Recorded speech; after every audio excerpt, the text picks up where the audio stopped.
Have you ever sort of wondered what the real secret is? Not just to living a long time, but, having a really vibrant, healthy life. Mm, Not just racking up the years, but having more good years, yeah, full of energy, thinking clearly. It's something everyone thinks about, isn't it? absolutely. It's universal. And today, well, we're diving deep into exactly that for you. Yeah, indeed.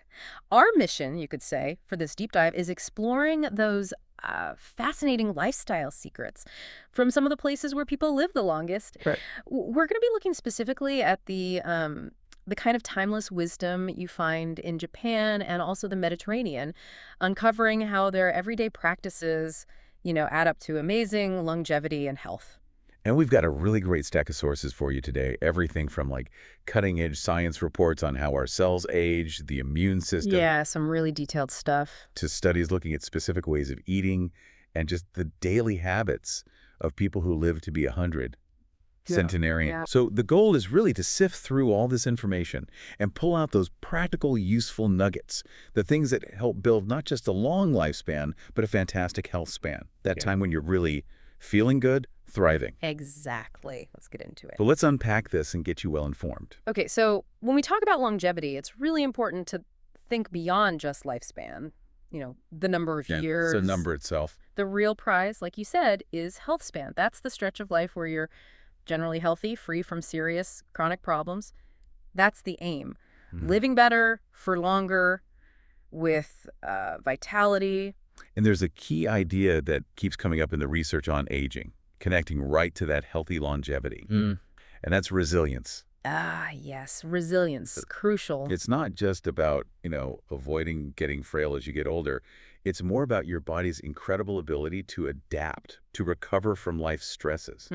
And that could be physical things like getting sick or cognitive challenges, things that test your thinking. Or even the emotional side. Exactly. Psychosocial ups and downs, grief, maybe money worries.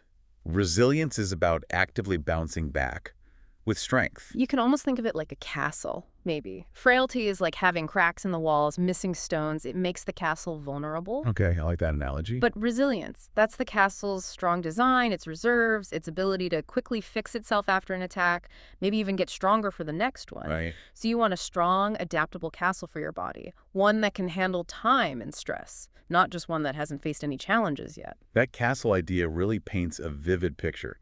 It's about active strength, yeah, not just hoping nothing bad happens. Okay, so let's start this journey. Let's head over to the sunny Mediterranean shores first. Sounds good. When people talk about the Mediterranean diet, you often hear it called the gold standard. And there's good reason for that, right? So what are its core parts, the everyday things that make up this longevity recipe? Well, the Mediterranean diet, it's really defined by eating a lot of plant-based foods. We mean loads of vegetables, fruits, nuts, legumes like lentils, chickpeas, The good stuff. and unprocessed cereals like whole grains. Then it's low on red meat and processed meats. Moderate to high amounts of fish, especially those fatty fish, with omega-3s. Right, like salmon or sardines. Exactly. And low dairy. Although yogurt and some cheeses that keep well are okay, wine is often part of it, in moderation, usually with meals, but it's definitely not essential. Okay, so those are the components. But if you had to pick one thing, what's the most distinctive, maybe the most impactful part of this diet? What really makes it stand out? That's a good question. I'd probably say it's the very generous use of extra virgin olive oil. That's the main fat for cooking. Olive oil, right. It gives you lots of those good monounsaturated fats, plus powerful antioxidants, anti-inflammatory compounds. But here's the really interesting thing. The power isn't just the olive oil or any single nutrient. It's more this idea of the whole being greater than the sum of its parts. It's the harmony, the combination of all these fresh, unprocessed things working together. They create this potent mix with antioxidant and anti-inflammatory effects that protect your body right down to the cellular level. That synergy idea is so important. It kind of pushes back against just taking a supplement and expecting the same result, doesn't it? Absolutely. You can't just bottle that synergy. And the proof for this, it's not just stories. We're talking solid research, yeah. Oh, definitely. Very rigorous. One of the big ones is the pre-Diomed trial. That was a large randomized controlled study in Spain, really robust findings on the diet's impact. Pre-dimed, okay. And what did it show? It showed that people who stuck closely to the Mediterranean diet had a significantly lower risk of cardiovascular disease. Hmm. That includes serious things like myocardial infarction, heart attacks, Wow. stroke, and heart failure. Really significant reductions. Those are huge health outcomes. Yeah. Anything else from the pre-diabetes trial? Yeah. Beyond the heart stuff, the trial also found a lower risk of breast cancer. Participants showed better cognitive function too, and other studies have linked the diet to slowing down cognitive decline as people age. Better brain health. That's key. And crucially, they saw benefits in physical quality of life. That links back to the health span idea we mentioned, making sure you don't just live longer, but live better, stay mobile, independent. So important. In fact, one study showed a 47% lower risk of dying from any cause for people who followed the diet really well. And in some rural parts of Italy, people eating this way lived, on average, 4.4 years longer. Wait, 47% lower risk of overall death? Yeah. And over 4 extra years? That's massive. That's a profound impact, yeah. So it's clearly more than just the food then. It sounds like a whole way of living. Does the Mediterranean lifestyle stretch beyond the plate? Oh, very much so. There's actually an ongoing trial called Pre-Med Plus. It's looking deeper into exactly that. It's studying the combined effect of the diet with regular physical activity and weight loss. So it definitely hints at this broader lifestyle, picture movement, weight management, all working together with the food. Fascinating. Okay, let's shift gears a bit. Let's travel east now to Okinawa in Japan. It's known as the Blue Zone, right? Famous for having lots of centenarians, people living to 100 or even older. That's right, Okinawa, a real hotspot for longevity research. So what can we learn from their plates, their daily habits? Well, the Okinawan diet has its own distinct features, but you'll see some common threads with the Mediterranean way. It's mostly plant-based, lots of legumes, especially soy products like tofu. Soy.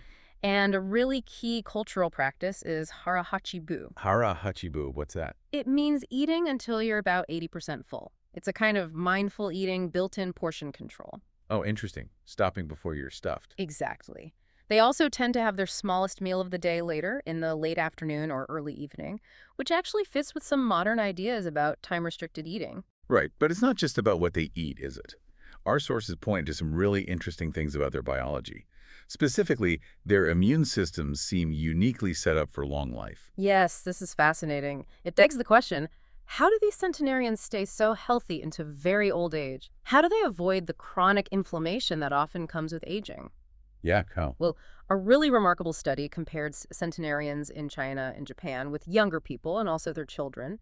And they found the centenarians had a genuinely reshaped immune system. Reshaped, how so? They had fewer B cells and fewer of those helper T cells, the CD4 positive ones that usually coordinate the immune response. But they had relatively more natural killer cells, NK cells, and stronger cytotoxic T cells. Cytotoxic, meaning they're better at killing bad cells. Precisely. Think of cytotoxic as being really effective at destroying problem cells, like ones infected by viruses or potentially cancerous cells. Okay, so their immune system is almost leaner, but more targeted. Is that the right way to think about it? What does leaner mean here? Fewer cells overall or just different efficiency? That's a great way to put it. It's like a specialized defense force. Leaner in helper phenotypes means fewer of the general coordinator cells. Right. But poised for cytotoxic defense means a higher proportion of those elite attack cells, ready to directly take out threats like chronic infections or early cancers. Wow. And this efficiency helps them manage these issues without setting off huge amounts of body-wide inflammation, which we know is a major driver of aging. They also showed more T cells and NK cells that were ready to multiply, and stronger crosstalk between the NK cells and T cells. Crosstalk, like better communication between the different immune systems. Yeah, exactly. Better communication, helping them recognize threats faster and activate the right defenses more effectively. That's incredible. So the big takeaway isn't just having an immune system, but having an optimized one. Leaner, but more potent. Adapted to handle those nagging, low-level threats of aging without overreacting. Precisely. It's a system built for efficient defense, not constant widespread alarm bells. Okay, so beyond the biology, what about their daily routines? Mindfulness, stress reduction, what do they do? Those habits are just as key. The Okinawans have specific practices ingrained in their culture. They try to get sunshine for at least 15 minutes a day, good for vitamin D, mood. Makes sense. They really lean on their friends for emotional support, building strong social connections, and they consciously take about 10 minutes every day to pray or meditate or just reflect quietly. That dedicated time. And gardening is very common too, a great physical activity, but also very calming, stress-reducing. These aren't just random things they do, are they? They seem woven into their daily life, consistent buffers against stress. Exactly, it's part of the fabric. You know, it's really fascinating. As we look at these specific things from Okinawa and then compare them back to the Mediterranean, a pattern really starts to jump out. It's almost striking how many basic principles they share. Even though the cultures are so different, what are these powerful overlaps you see? You see really strong common ground. Both cultures put a big emphasis on plant-based diets, lots of fruits, vegetables, legumes. Right, the plants are key. Both prioritize regular, sort of natural physical activity, whether that's planned exercise or just walking everywhere, or activities like gardening. Movement is built in. Social connection is huge in both. Strong communities, strong family ties that provides a vital support network. Absolutely. And finally, both cultures clearly focus on mental well-being, managing stress. They seem to foster a positive outlook, an ability to adapt. It's almost like they independently figured out the same fundamental rules for healthy living, just through their own cultural ways. So let's get into the science now. How do these habits actually build resilience inside us at a cellular level? Okay, one really interesting area is how specific eating patterns, like intermittent or periodic fasting, can affect us. Fasting, right? That's become quite popular. It's not about starving yourself, but having controlled periods of dietary restriction.